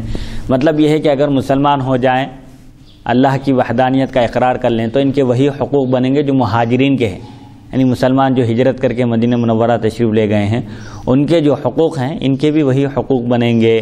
بہت بڑے حقوق ہیں. جی ہاں. قیامت تک اس کی مثال ملنا مشکل ہے. جی. اور اگر وہاں جانے سے انکار کر دیں تو انہیں بتا دو کہ تم لوگ دیہاتی مسلمانوں کی طرح ہو، تم پر وہی حکم جاری ہوگا جو دیہاتی مسلمانوں پر ہے. مال غنیمت اور فے میں سے کچھ حصہ نہیں ملے گا جب تک کہ جہاد نہ کرو. جب تک جنگ میں شریک نہ ہو، دشمنان اسلام کا مقابلہ نہ کرو، اپنی بہادری کے جوہر نہ دکھاؤ، اس وقت تک مال غنیمت میں اور مال فے میں تمہیں کوئی حصہ نہیں ملے گا. مال غنیمت اس مال کو کہتے ہیں جو دشمنان اسلام سے جنگ کرنے کے بعد حاصل ہو، اور مال فے اس مال کو کہتے ہیں جو بلا محنت اور مشقت مل جائے. جنگ کے لیے گئے تھے لیکن جنگ نہیں ہوئی، مفاہمت ہو گئی، صلح ہو گئی، کمپرومائز ہو گیا. کمپرومائز ہونے کے بعد جو مال ملا ہے بغیر گھوڑے دوڑائے کے اور محنت اور مشقت کیے کہ اس کو مال فے کہتے ہیں. وہ بھی جائز ہے اسلام. وہ بھی جائز ہے اسلام میں. تو ان دونوں میں حصہ کب ملے گا؟ جبکہ اپنے بہادری کے جوہر دکھائے ہوں، جنگ کیے ہوں مسلمان دشمنان اسلام سے. اگر وہ ان باتوں سے انکار کریں تو ان کے خلاف اللہ سے مدد مانگو اور ان سے لڑو. یہ شرائط پیش کرنے کے بعد، یہ ان کے سامنے یہ باتیں رکھنے کے بعد اگر ان باتوں میں سے کوئی ایک بات بھی نہ مانے تو پھر اللہ سے مدد طلب کرو اور ان سے جنگ کرو. 3 باتیں ہیں اس میں. جی. اسلام کی دعوت دی جائے. جی. اسلام کی خوبیاں، کمالات، کوالٹیز ان کے سامنے رکھی جائے، بتائی جائے. جی. وہ قبول کرتے ہیں تو ٹھیک ہے. جی. ورنہ پھر اور ایک دوسری چیز جو ہے نا، کیا فرمایا؟ وہی اگر وہ لوگ مہاجرین کے ساتھ جا نہیں ملے، وہاں پر نہیں گئے تو ان کا حکم پھر دیہاتی مسلمانوں کی طرح ہوگا. یعنی شہری مسلمانوں کے جو حقوق رہیں گے ویسے ان کے نہیں رہیں گے. اور تیسری شرط یہ ہے کہ جب تک جہاد نہیں کریں گے اس وقت تک ان کو مال غنیمت اور فے میں سے حصہ نہیں ملے گا. اب اگر تیسری بات بھی نہیں مانے تو جب ان کے خلاف اللہ سے مدد مانگو اور ان سے لڑو. ماننا کیا ہے اس میں؟ تو ہم ماننے کا ہے. ہر جگہ دیکھیے حدیث میں بعض جگہ 3 چیزوں کا ذکر کرتے لیکن تفصیل میں 3 چیزیں بیان نہیں کرتے. ضرورت محسوس نہیں ہوتی، جس چیز کی ضرورت محسوس ہوتی ہے وہ بیان کی جاتی ہے. تو یہاں پر بھی ایسے ہی 2 چیزوں کا ذکر ہوا ہے. شروع میں 3 چیزوں کا بیان کیا گیا ہے. کبھی ضرورت محسوس نہیں ہوتی، 3 چیزوں کا ذکر کرتے اجمالی طور پر، تفصیل بیان کرتے وقت 2 چیزوں کو ذکر کرتے کو نظر انداز کر دیتے ہیں، سمجھ میں آ جاتی ہو بلکہ اسی لیے. اور اگر وہ ان باتوں سے انکار کریں تو ان کے خلاف اللہ سے مدد مانگو اور ان سے لڑو. اور جب کسی قلعے کا محاصرہ کرو اور جب کسی قلعے کو گھیر لو اور وہ لوگ تم سے اللہ اور اس کے رسول کا ذمہ چاہیں، اللہ اور اس کے رسول کا امان چاہیں تو انہیں اللہ اور اس کے رسول کا ذمہ نہ دو بلکہ اپنا اور اپنے ساتھیوں کا ذمہ دو. کیوں؟ اس لیے کہ ہمارے لیے اپنا اور اپنے ساتھیوں کا ذمہ توڑنا اللہ اور اس کے رسول کے ذمے کے توڑنے سے بہتر ہے. اسی لیے بیان کرتے ہیں شارحین حدیث کے اکثر محدثین اور فقہا احادیث شریفہ کا حوالہ نہیں دیتے تھے. کیوں؟ اگر کوئی شخص انکار کر دے تو وہ حدیث کا انکار ہوگا، اس لیے حدیث کا حوالہ دیے بغیر مسائل وغیرہ بیان کرتے تھے. کیوں؟ اگر انکار کرے تو بھی ان کی بات کا انکار ہوگا. وہ مسئلے کا انکار کرنے سے صرف وہ فقیہ کی بات کا، وہ محدث کی بات کا انکار ہوگا. تو اس حدیث سے رہنمائی مل رہی ہے. حضور کیا فرماتے ہیں؟ اگر کسی قلعے کا محاصرہ کر لو، کسی قلعے کو گھیر لو، اور قلعے والے اگر تم سے امان طلب کریں کہ تم ہم کو اللہ اور اس کے رسول کا امان دو، تو اللہ اور اس کے رسول کا امان مت دو، بلکہ ان کو اپنی حفاظت میں لو. کیوں؟ اگر تم کو ضرورت پیش آئے اس امان کو توڑنے کی، تو اپنا امان توڑنا یہ زیادہ بہتر ہے اللہ اور اس کے رسول کے امان کو توڑنے سے. وہ بہت بڑا گناہ ہوگا. اللہ اور اس کے رسول کا امان دینے کے بعد ان کو قتل کرنا یا امان کو توڑ دینا، ذمے کو توڑ دینا، یہ بہت بڑا گناہ ہے اپنے ذمے کو توڑنے سے. اس لیے اپنا ذمہ دو اور اپنے اصحاب کا ذمہ دو، یعنی اپنے اور اپنے ساتھیوں کی ذمہ داری اور ان کا امان دو. اور جب کسی قلعے کا محاصرہ کرو اور وہ چاہیں کہ انہیں اللہ تعالیٰ کے فیصلے کے مطابق اتارو، تو انہیں نہ اتارو بلکہ اپنے فیصلے پر اتارو، کیونکہ تم نہیں جانتے کہ ان کے بارے میں اللہ تعالیٰ کے فیصلے کو پہنچو گے یا نہیں. اور اسی کی مثل ذکر کیا اس باب میں حضرت نعمان بن مقرن رضی اللہ عنہ سے روایت مذکور ہے. حدیث بریدہ حسن صحیح ہے. یعنی اگر کسی قلعے والوں کا محاصرہ کر لو، ان کا احاطہ کر لو، ان کو گھیر لو، اور وہ لوگ یہ کہیں کہ بھائی تم ہمارے درمیان اب اللہ کے حکم کے مطابق فیصلہ کرو، تو تم ان کو اللہ کے حکم کے مطابق فیصلہ مت کرو بلکہ اپنے حکم کے مطابق دیکھو، ان کو جیسی ضرورت محسوس ہوئی ویسا اس طرح کا عمل کرو. کیوں؟ ممکن ہے کہ تم اللہ کے حکم تک پہنچ سکو یا نہیں، کہ اللہ تعالیٰ کیا چاہتا ہے ان کے بارے میں، کیا فیصلہ کرنا ہے. ہو سکتا ہے کہ تم وہاں تک نہ پہنچ سکو، غلطی بھی ہو سکتی ہے. اسی لیے سیاسی بصیرت کی بنیاد پر جیسی ضرورت ہے، جس طرح کا ان کے ساتھ سلوک کرنا چاہیے، جو مناسب سمجھتے ہو وہ سلوک کرو. حدیث نمبر 1670. حدثنا محمد بن بشار حدثنا ابو احمد حدثنا سفیان عن علقمة بن مرثد نحوه بمعناه وزاد فيه فإن أبوا فخذ منهم الجزية فإن أبوا فاستعن بالله عليهم. هكذا رواه وكيع وغير واحد عن سفيان، وروى غير محمد بن بشار عن عبد الرحمن بن مهدي وذكر فيه أمر الجزية. محمد بن بشار نے بواسطہ ابو احمد اور سفیان علقمہ بن مرثد سے اس کے ہمانہ حدیث روایت کی، لیکن اس میں اضافہ ہے کہ اگر وہ انکار کریں تو ان سے جزیہ لو، اگر اس سے بھی انکار کریں تو ان کے خلاف اللہ تعالیٰ سے مدد مانگو. وکیع اور کئی دوسرے حضرات نے سفیان سے اسی طرح روایت کی ہے. محمد بن بشار کے غیر نے بھی عبد الرحمن بن مہدی سے روایت کرتے ہوئے جزیے کا ذکر کیا ہے. حدیث نمبر 1671. حدثنا الحسن بن علی الخلال حدثنا عفان حدثنا حماد بن سلمة حدثنا ثابت عن انس بن مالك قال كان النبي صلى الله عليه وسلم لا يغير الا عند صلاة الفجر فإن سمع اذانا امسك والا اغار واستمع ذات يوم فسمع رجل يقول الله اكبر الله اكبر فقال على الفطرة فقال اشهد ان لا اله الا الله قال خرجت من النار. قال الحسن وحدثنا الوليد وحدثنا حماد بن سلمة بهذا الاسناد مثله. هذا حديث حسن صحيح.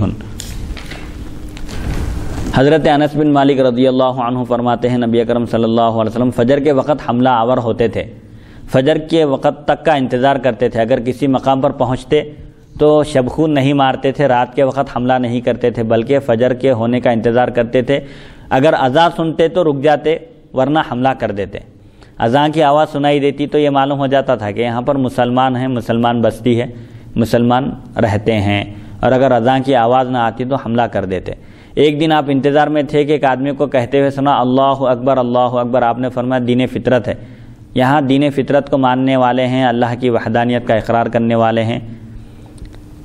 اور اس نے کہا، اس شخص نے جو اللہ اکبر کہا تھا اس نے کہا اشہد ان لا الہ الا اللہ. آپ نے فرمایا دوزخ سے نجات پائی، تم کو دوزخ سے نجات مل گئی کلمہ شہادت کے وسیلے سے. حسن فرماتے ہیں ہم سے ولید نے اسی سند کے ساتھ اس کے مثل حماد بن سلمہ سے یہ حدیث بیان کی. حدیث حسن صحیح ہے. تو یہ اذان بھی شعائر اسلام میں سے ہے، دین اسلام کی نشانیوں میں سے ایک نشانی ہے جس سے یہ اندازہ ہو سکتا ہے کہ یہاں پر مسلمان رہتے اور بستے ہیں. اگر کوئی اپنی جان بچانے کے لیے کہتا ہے تو ہم اس بات کے مکلف نہیں ہیں کہ اس کے دل میں کیا ہے یہ دیکھیں. اس بات کی ذمہ داری ہم پر نہیں دی. ہاں، ہم کو اس بات کی ذمہ داری نہیں دی گئی کہ ہم باطن میں بھی جھانک کر دیکھیں کہ ان دل سے بھی کہہ رہا ہے یا صرف جان بچانے کے لیے کہہ رہا ہے. ہم کو اس کا حکم نہیں دیا گا. اس کا معاملہ اللہ کے ساتھ ہے، باطن اس کا اللہ کے حوالے ہے، اللہ جانتا ہے خوب. ہم صرف ظاہر پر حکم لگانے والے ہیں. جو ظاہری زبان سے کلمہ شہادت کا اقرار کرے وہ مسلمان ہے، اگرچہ کہ اس کے دل میں ایمان نہ ہو. عند الناس مسلمان ہے وہ لوگوں کے پاس، اللہ کے پاس کافر ہے. لیکن اگر کسی کے دل میں ایمان ہے، زبان سے اقرار نہیں کیا، تو ظاہر بات ہے ہمارے سامنے جب ظاہر نہیں کیا تو ہم اس کو کافر ہی کہیں گے. اللہ کے پاس مومن ہوگا وہ. اور ہم کو صرف ظاہر کا مکلف اور پابند بنایا گیا ہے کہ ظاہر جیسا تمہارے لیے ظاہر ہو اس پر حکم لگاؤ. باطن کی جانچ کرنے یا اس کو ٹٹولنے کا ہم کو حکم نہیں دیا گیا. ابواب فضائل الجہاد عن رسول اللہ صلی اللہ علیہ وسلم، حدیث نمبر 1672، باب فضل الجہادی، جہاد کی فضیلت کا بیان۔ جہاد کے معنی لڑنے کے، جنگ و جدال کے نہیں ہیں، بلکہ جنگ و جدال اور لڑنا یہ جہاد کا ایک شعبہ، ایک حصہ ہے کہ پہلے افہام و تفہیم ہوگی، صلح صفائی کی کوشش ہوگی اور ان کے سامنے اسلام کو پیش کیا جائے گا حکمت کے ساتھ اور اچھی نصیحت کے ساتھ پیش کرنے کے بعد آخری مرحلہ جنگ کا ہے، اس میں اگر نوبت آئے لڑنے کی تو جب لڑیں گے۔ حدثنا قتيبة بن سعيد حدثنا ابو عوانة عن سهيل بن ابي صالح عن ابي هريرة قال قيل يا رسول الله ما يعدل الجهاد قال انكم لا تستطيعونه فردوا عليه مرتين او ثلاثا كل ذلك يقول لا يستطيعونه فقال في الثالثة مثل المجاهد في سبيل الله مثل الصائم القائم الذي لا يفطر من صلاة ولا صيام حتى يرجع المجاهد في سبيل الله وفي الباب عن الشفاء وعبد الله بن حبشي وابي موسى وابي سعيد وام مالك البهزية وانس بن مالك هذا حديث حسن صحيح وقد روي من غير وجه عن ابي هريرة عن النبي صلى الله عليه وسلم۔ جہاد کی فضیلت کا بیان۔ حضرت ابو ہریرہ رضی اللہ عنہ سے روایت عرض کیا گیا، یا رسول اللہ صلی اللہ علیہ وسلم کون سی چیز جہاد کے برابر ہے؟ رسول اکرم صلی اللہ علیہ وسلم نے فرمایا تم اس کی طاقت نہیں رکھتے۔ انہوں نے 2 یا 3 مرتبہ یہی سوال کیا، آپ نے ہر مرتبہ یہی فرمایا کہ تم اس کی طاقت نہیں رکھتے۔ تیسری مرتبہ فرمایا مجاہد جب تک کہ وہ جہاد سے نہ لوٹے اس کی مثال اس روزے دار اور رات کو نماز کے لیے کھڑے رہنے والی کسی ہے جو نماز اور روزے میں سستی نہیں کرتا، جو نماز اور روزے سے تھکتا نہیں۔ اس باب میں حضرت شفاء، عبداللہ بن حبشی، ابو موسیٰ، ابو سعید بن مالک بہزیہ اور انس بن مالک رضی اللہ عنہم سے بھی روایت مذکور ہیں۔ یہ حدیث حسن صحیح ہے۔ حضرت ابو ہریرہ رضی اللہ عنہ سے یہ حدیث کئی سندوں سے مروی ہے۔ جہاد کے برابر کوئی عمل نہیں ہے، جہاد کی بہت بڑی فضیلت ہے۔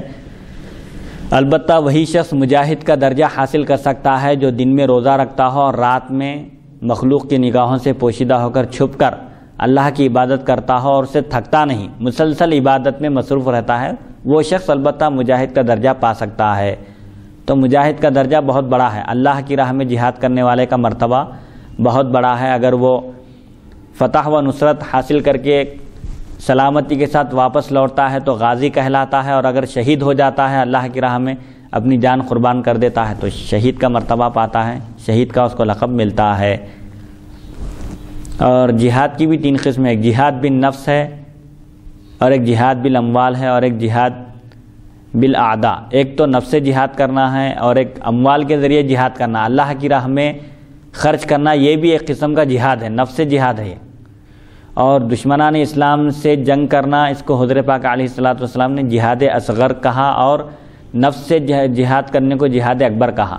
ایک جنگ سے واپسی کے موقع پر آپ نے فرمایا کہ رجعنا من الجہاد الاصغر الی الجہاد الاکبر، ہم جہاد اصغر سے جہاد اکبر کی طرف لوٹ رہے ہیں، کیونکہ دشمنان اسلام سے جنگ ہمیشہ نہیں ہوتی، جبکہ نفس سے ہمیشہ انسان کو لڑنا چاہیے، کیونکہ نفس انسان کا کھلا دشمن ہے۔ اور ایک شیطان سے بھی جہاد کرنے کی ضرورت ہے، کیونکہ شیطان بھی انسان کا کھلا دشمن ہے، انسان کو نیکی سے روکنے کی پوری کوشش کرتا ہے، تو اس سے بھی جنگ کرنے کی ضرورت ہے۔ اور جہاد بن نفس ہی اصل ہے، صوفیاء کرام کی پوری توجہ نفس جہاد کرنے پر ہی ہوتی تھی۔ حدیث نمبر 1673 حدثنا محمد بن عبداللہ بن بزیع حدثنا معتمر بن سلیمان حدثنی مرزوق ابو بکر عن قتادہ عن انس بن مالک قال قال رسول اللہ صلی اللہ علیہ وسلم یعنی یقول اللہ المجاہد فی سبیلی هو علی ضمان ان قبضته اورثته الجنہ وان رجعته باجر او غنیمت۔ هذا حدیث غریب صحیح من هذا الوجہ۔ حضرت انس بن مالک رضی اللہ عنہ سے روایت ہے، رسول اکرم صلی اللہ علیہ وسلم نے فرمایا، اللہ تعالیٰ ارشاد فرماتا ہے، جو شخص میرے راستے میں جہاد کرتا ہے میں اس کا ضامن ہوں، میں اس کا ذمہ دار ہوں۔ اگر میں اس کی روح قبض کرتا ہوں تو اسے جنت کا وارث بناتا ہوں، اور اگر واپس گھر لوٹاتا ہوں تو ثواب اور مال غنیمت کے ساتھ لوٹاتا ہوں۔ یہ حدیث اس سند سے غریب صحیح ہے۔ مطلب یہ ہے کہ مجاہد جو اللہ کی راہ میں دشمنان اسلام سے جہاد کرتا ہے، دین حق کی سربلندی کے لیے اپنے آپ کو پیش کرتا ہے میدان جنگ میں، تو وہ ہر 2 صورت میں فائدے میں ہے، چاہے زندہ واپس آئے یا شہادت پا جائے۔ اگر زندہ واپس آتا ہے تو مال غنیمت میں حصہ ملتا ہے اور اجر و ثواب بھی ملتا ہے، اور اگر شہید ہو جاتا ہے تو شہادت کا مرتبہ ملتا ہے کہ شہید سیدھے جنت میں داخل ہو جاتا ہے۔ شہید کے خون کا خطرہ زمین پر گرنے سے پہلے اس کے تمام گناہ اللہ تعالیٰ معاف کر دیتا ہے اور اس کو اللہ تعالیٰ کا دیدار نصیب ہوتا ہے۔ شہید کے سوا کوئی جنت میں تمنا نہیں کرے گا کہ اس کو دوبارہ دنیا میں لوٹایا جائے. شہید یہ تمنا کرے گا کہ بار بار اس کو دنیا میں لوٹایا جائے اور وہ اللہ کی راہ میں شہید ہو جائے, اپنا خون پیش کرے. لیکن یہاں جو ایک ابھی سے پہلے کے اس میں آپ جو فرمائیں کہ نفس سے بھی جہاد کرنا ہے اور شیطان سے بھی جہاد کرنا ہے, شیطان اور نفس سے جہاد کرنے میں فرق کیا ہے اس میں؟ چونکہ انسان کے یہ دونوں دشمن ہیں, شیطان اور نفس. اور رمضان میں شیطان قید ہو جاتا ہے لیکن نفس قید نہیں ہوتا, کیونکہ شیطان کے ساتھ مل کر نفس اپنی مکاریاں دکھاتا ہے اور انسان کو گناہ کے راستے پر چلانے کی یہ دونوں دشمن مل کر کوشش کرتے ہیں. لیکن رمضان میں نفس تنہا ہو جاتا ہے, اکیلا ہو جاتا ہے, اس لیے زیادہ شرارت نہیں کر سکتا. تو نفس کے بارے میں یہ بھی کہا گیا ہے کہ تمہارا سب سے بڑا دشمن وہ ہے جو تمہارے پہلو کے درمیان ہے, یعنی نفس ہے. تو نفس اور شیطان یہ دونوں بھی دشمن ہیں انسان کے. ایک مثال کے ذریعے اس کو اس طرح سمجھا جا سکتا ہے کہ ایک شخص ایک دیوار کے نیچے بیٹھا ہوا تھا. کتابوں میں بیان کیا گیا ہے کہ ایک شخص ایک دیوار کے نیچے بیٹھا ہوا تھا, ایک دوسرا شخص اس کی طرف تیزی سے دوڑا, اس کی طرف لپک کر اس کو وہاں دیوار کے نیچے سے اٹھا کر دوسری طرف لا کر کھڑا کر دیا, اور اس کے ایک فوری بعد وہ دیوار منہدم ہو گئی, گر گئی. راستہ چلنے والے اور دوسرے لوگوں نے جو دیکھا کہ اس شخص نے ایک شخص کی جان بچائی ہے, اس کو دیوار کے نیچے سے اٹھا کر یہاں پہنچا دیا ہے, تو اس کا شکریہ ادا کیے اور اس کا نام پوچھے, اس کا تعارف پوچھے کہ بھئی آپ کون ہیں, اتنے نیک آدمی ہیں کہ ایک شخص کی جان بچا لی. تو اس شخص نے کہا کہ میں شیطان ہوں.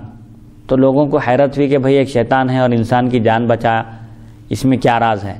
بظاہر دیکھنے میں ایک نیکی کا کام نظر آ رہا ہے, لیکن شیطان کہتا ہے اگر میں اس کو دیوار کے نیچے سے نہ اٹھاتا اور وہ اسی طرح بیٹھا ہوا رہتا اور دیوار اس پر گر جاتی, تو حدیث شریف میں آیا ہے کہ جس کے اوپر دیوار گر جائے یا چھت گر جائے اور وہ اس کے نیچے دب کر مر جائے تو وہ شہید ہے, اور میں نہیں چاہتا کہ بیٹھے بیٹھائے اس کو شہادت کا مرتبہ مل جائے, اسی لیے میں اس کو وہاں سے اٹھا دیا. تو یہ شیطان ہے جو انسان کو مراتب حاصل کرنے سے روکنے کی پوری کوشش میں لگا ہوا رہتا ہے. کسی بھی وقت حدیث شریف میں آیا ہے شیطان انسان کے جسم میں اس طرح دوڑتا ہے, اس کے وسوسے اس طرح جاری رہتے ہیں جس طرح انسان کے پورے جسم میں خون دوڑتا ہے. تو خون کسی ایک حصے میں نہیں ہے جسم کے, بلکہ پورے حصے میں دوڑ رہا ہے اور خون کا دوران جاری ہے. تو اسی طرح شیطان بھی انسان کے دل میں مختلف خیالات ڈالتا ہے, اس کو نیکی سے روکنے کی کوشش کرتا ہے, مختلف ہیلے بہانے تلاش کراتا ہے اس کے ذریعے, تاکہ وہ اللہ کا فرما بردار بندہ باقی نہ رہے. تو نفس سے بھی جہاد کرنے کی ضرورت ہے اور شیطان سے بھی جہاد کرنے کی ضرورت ہے. جہاد کا مطلب نفس جو چاہتا ہے اس کی مخالفت کرنا. جیسا کہ حضرت نظام الدین اولیاء رحمۃ اللہ علیہ کے دور میں, غالباً اس سے پہلے بھی کسی ریکارڈنگ میں اس قصے کا ذکر ہوا تھا کہ حضرت نظام الدین اولیاء رحمۃ اللہ علیہ محبوب الہی رحمۃ اللہ علیہ کے دور میں ایک شخص تھا جو نفس کی مخالفت میں مشہور تھا, جس کی وجہ سے اس کو یہ کمال حاصل تھا کہ ہر بیماری کا علاج وہ جانتا تھا اور ہر بیمار کو اس کی وجہ سے اللہ کے فضل سے شفا ہوتی تھی. تو ایک مرحلہ ایسا آیا کہ حضرت سلطان الاولیاء محبوب الہی رحمۃ اللہ, ایک موقع ایسا آیا کہ حضرت نظام الدین اولیاء رحمۃ اللہ علیہ بیمار ہو گئے اور تمام اطباء دہلی کے آپ کے علاج سے عاجز آ گئے اور سب گھٹنے ٹیک دیے, مجبور ہو گئے. تو حضرت کے مریدین نے عرض کیا کہ یہاں ایک جوگی رہتا ہے, ایک غیر مسلم جو علاج میں ماہر ہے, جس کا بھی علاج اپنے ہاتھ میں لیتا ہے وہ کامیاب ہوتا ہے, لہٰذا آپ کو ہم اس کے پاس لے چلیں گے. تو حضرت فرمایا کہ وہ غیر مسلم ہے اور میں کسی غیر مسلم کے پاس علاج کرانا پسند نہیں کرتا. بہرحال 2-3 مرتبہ مریدین اصرار کیا اور حضرت انکار کرتے رہے. چوتھی مرتبہ جب حضرت بے ہوش ہو گئے تو اس وقت مریدین اس کے پاس لے کر پہنچ گئے. تو اس کے علاج سے آپ کو افاقہ ہوا, فائدہ ہوا, شفا ہوئی. تو اس وقت حضرت نظام الدین اولیاء رحمۃ اللہ علیہ نے اس شخص سے پوچھا کہ تم کو یہ کمال کیسے حاصل ہوا؟ یہ کوئی معمولی بات نہیں ہے, جہاں تمام اطباء عاجز آ گئے وہاں ایک غیر مسلم علاج کر رہا ہے اور کامیاب ہو رہا ہے. تو آپ اس سے پوچھے کہ اس کا راز کیا ہے؟ تو اس نے کہا کہ مجھے یہ کمال نفس کی مخالفت سے حاصل ہوا ہے, نفس جو کہتا ہے میں اس کے خلاف کرتا ہوں. تو حضرت فرمایا ٹھیک ہے, اس وقت تمہارا نفس اسلام کے بارے میں کیا کہتا ہے؟ تو اس نے کہا کہ میرا نفس اسلام کے بارے میں یہ کہتا ہے کہ وہ اسلام بدترین مذہب ہے, قبول کیے جانے کے لائق نہیں ہے. تو حضرت فرمایا اگر تو اپنے دعوے میں سچا ہے کہ تو نفس کی مخالفت کرتا ہے تو اب مخالفت کر کے بتاؤ. اب مخالفت کیا ہے؟ نفس یہ کہتا ہے کہ اسلام قبول مت کر, اب مخالفت یہ ہے کہ تم اسلام قبول کر لو, اسلام کو اچھا مذہب کہو. تو اسی وقت وہ فوراً مسلمان ہو گیا. لوگ سمجھ رہے تھے کہ ایک بیمار کو طبیب کے پاس لایا جا رہا ہے, لیکن در حقیقت ایک طبیب کو بیمار کے پاس لایا گیا، روحانی طبیب ہے حضرت نظام الدین اولیاء رحمۃ اللہ علیہ، اور وہ کفر اور شرک کی بیماری میں مبتلا تھا، آپ نے اس کو اسلام کی نعمت سے نواز دیا۔ تو نفس کی مخالفت یہ اہم چیز ہے، اسی لیے ایک شاعر کہتا ہے کہ اشد الجہادی جہاد الہوا، سخت ترین جہاد خواہش نفس سے جہاد کرنا ہے۔ وما کرم المرء الا التقی، آدمی معزز بنتا ہے، مکرم بنتا ہے، قابل احترام کے لائق کب ہوتا ہے؟ جب وہ متقی اور پرہیزگار ہو۔ متقی اور پرہیزگار کیسے بنتا ہے؟ نفس کی مخالفت کرنے سے۔ صوفیاء کرام کی بنیادی تعلیم یہی تھی کہ نفس کی مخالفت اور تصفیہ قلب، نفس کا تزکیہ کرنا۔ نفس جو چاہتا ہے، فجر کی نماز کا وقت ہے، نفس چاہتا ہے کہ اور نیند لے اور سو جائے، لیکن فوراً اٹھ جانا، یہ نفس کی مخالفت ہے۔ اللہ کے احکام کو بجا لانے کے لیے نفس کی مخالفت انتہائی لازمی اور ضروری چیز ہے۔ تو نفس سے بھی جہاد بہت اہم ہے، کیونکہ وہ کھلا ہوا، وہ نفس چھپا ہوا دشمن ہے، جبکہ دشمنان اسلام جن سے ہم جنگ کر رہے ہیں وہ ہمارے سامنے ہیں، ہم کو نظر آ رہے ہیں۔ تو نفس کی جو برائیاں ہیں اور اس کے جو مکر و فریب ہے، ہر ایک کے بس کی بات نہیں ہے کہ وہ اس سے واقف ہو اور اس کا علاج کر سکے۔ اسی لیے صوفیاء کرام کے پاس، اولیاء کرام کے پاس لوگ رجوع ہوتے تھے تاکہ وہ ان کے دل کے اندر اور نفس کے اندر پائے جانے والی برائیوں کا خاتمہ کرے اور ان کا علاج کرے۔ تو دل کی بیماریوں کا علاج یہ صوفیاء کے پاس اور اولیاء کے پاس ہوتا ہے، اسی لیے لوگ صوفیاء کرام کی بارگاہ میں، اولیاء کرام کی بارگاہ میں حاضر ہوتے تھے تاکہ نفس کی اصلاح ہو۔ مفتی صاحب، ایک میرا سوال یہاں پر یہ میں آپ سے کرنا چاہتا ہوں، جی میری اصلاح فرمائیں جی، کہ جیسا کہ نفس کی مخالفت کرنا ہے، جی نفس کی مخالفت جو ہے ایسی ہونی چاہیے کہ جس سے آپ کی جان کو خطرہ نہ ہو۔ جی، جیسا نفس بولا اب کھانا کھاؤ، جی، تو ہم کھانا نہیں کھا رہے، 2 3 دن کھانا نہیں کھا رہے، یہاں تک کہ اگر اب نہیں کھائے تو ہم جو ہے نا مر جائیں گے۔ جی، نفس بولا ہم نہیں کھائیں گے، کھا رہے ہیں، نفس کی مخالفت کرنا ہے۔ تو مخالفت بھی ایسی ہونی چاہیے جس سے کہ آپ کی جان کو خطرہ نہیں ہونا۔ اور ایک بات یاد رکھیے، نفس ایسا حکم ہی نہیں دیتا، کیونکہ اللہ تعالیٰ جب عقل کو پیدا کیا فرمایا آگے آؤ، تو آگے آئی، پیچھے ہٹو فرمایا پیچھے ہٹی۔ نفس کو سے فرمایا آگے آؤ، تو نفس آگے نہیں آیا، تو بھوک سے ڈرا ہے اللہ تعالیٰ سے، دنیا میں بھوکا رکھوں گا، یہ سنتے ہی آگے بڑھا۔ تو شریعت یہ تعلیم دیتی ہے کہ انسان کو کھانے پینے کی بھی اجازت ہے۔ حضور کیا فرمایا؟ اکلات یقمن صلبک، یعنی اتنا کھانا پینا ضروری ہے جس سے تم تندرست رہ سکو اور اللہ کی عبادت میں سستی نہ ہو۔ ایسا بھی نہیں کہ بالکل کھا کے سو جا رہے ہیں، فجر کی نماز بھی چلے آ رہی، ایسا نہیں۔ اعتدال مطلوب ہے شریعت میں، ہر چیز میں اعتدال ہونا ہے، کھانے میں، پینے میں۔ ایک بادشاہ کے پاس، اسلامی سلطنت کے دور کی بات ہے، ایک بادشاہ کے پاس ایک نصرانی طبیب موجود تھا۔ اس نے دربار میں سوال کیا، ایک علماء بھی موجود تھے، ایک عالم سے سوال کیا کہ علم کی صرف 2 قسمیں ہیں، پوری دنیا میں جو علوم ہیں صرف 2 ہیں، ایک علم الادیان یعنی مذاہب کا علم، آسمانی علم، الہامی علم، اور ایک ہے علم الابدان، علم طب۔ ایک علم دین ہے اور ایک علم طب ہے۔ تمہارے پاس علم طب کا ذکر ہے کیا؟ ہونا 2 ہی علم ہے، تو مطلب یہ ہے کہ علم دین، مذہب کا علم آدھا علم ہے اور طب کا علم آدھا علم ہے، تو تمہارے پاس طب کا بھی ذکر ہے کیا پوچھا؟ تو وہ عالم صاحب جواب دیے کہ اللہ تعالیٰ نے تمہاری پوری طب کو صرف آدھی لائن میں بیان کر دیا ہمارے قرآن میں۔ وہ کون سی آیت ہے؟ تو حضرت اس وقت تلاوت کیا، کلوا واشربوا ولا تسرفوا، کھاؤ اور پیو لیکن لمٹ کے ساتھ، اسراف مت کرو، جتنی ضرورت ہے اتنا کھاؤ، جتنی پینے کی ضرورت ہے اتنا پیو، بیمار ہی نہیں ہوتا آدمی۔ اور حضور فرمایا کہ المعدۃ بیت الداء، معدہ اگر انسان کا خراب ہو گیا تو بیمار ہو جاتا، لمٹ کے ساتھ اگر کھایا تو انسان صحت مند بھی رہتا ہے، اور جب تک بھوک نہ لگے اس وقت تک نہ کھائے۔ یہ بھی اصول ہے، کھانے پینے کے بھی آداب ہے۔ اسلام ایک وہ واحد مذہب ہے جس میں ہر چیز کے آداب بتائے گئے ہیں، حتیٰ کہ اٹھنے بیٹھنے کے، چلنے پھرنے کے، سونے تک کے آداب بتائے گئے ہیں، بیت الخلاء کو جانے تک کے آداب بتائے گئے ہیں، طریقہ کہ یہ طریقہ ہے، ایسا کرنا چاہیے۔ تو نفس یہ کہتا ہے کہ مت کھاؤ، یہ نفس تو کہتا ہی نہیں، کیونکہ نفس یہ چاہتا ہے کہ انسان کھائے پیے، مرغن غذائیں استعمال کرے اور اللہ کی اطاعت سے غافل ہو جائے، بے سود ہو جاتا ہے انسان کھانے کے بعد۔ اسی لیے دیکھیں، جس انسان کا پیٹ خالی ہوتا ہے، سائنسی نقطہ نظر سے بھی سائنٹسٹ نے یہ تجربہ کیا کہ جو بچے امتحان سے پہلے بھوکے رہ کر جب امتحان دیے تو ان کا دماغ فریش رہتا ہے، تازہ رہتا ہے، اور حکمت کے خزانے ان پر کھل جاتے ہیں۔ اس کا مطلب یہ نہیں ہے کہ بالکل بھوکے رہ کے، لاغر ہو کے، کمزور ہو کے مر جا رہے ہیں، ایسا نہیں ہونا ہے۔ شریعت میں اعتدال مطلوب ہے، کھانے پینے میں بھی اعتدال ہونا. اور ایک صحابی کا غالباً واقعہ ہے، اگر کسی کو بھوک لگ رہی ہے تو نماز پڑھنے سے پہلے کھانا کھا لینا، کیوں؟ ورنہ نماز میں رہیں گا پورا خیال اس کا کھانے کی طرف رہے گا. عبادت میں سستی نہیں ہونا اور آسانی کے ساتھ ارکان ادا کر سکیں عبادت کے، نماز کے، اس کے لیے بھی کھانے کی ضرورت ہے. کھانے میں بھی اعتدال کے ساتھ کھائے اور اس نیت سے کھائے کہ مجھے عبادت میں مضبوطی اور طاقت حاصل ہو. اس نیت سے اگر کھا رہا ہے تو یہ بھی ثواب ہے، اجر و ثواب ہے. کیونکہ احیاء العلوم میں غالباً لکھا ہوا ہے کہ الاکل من الدین، کھانے کا تعلق بھی دین سے ہے، کھانا بھی دین میں شمار ہے.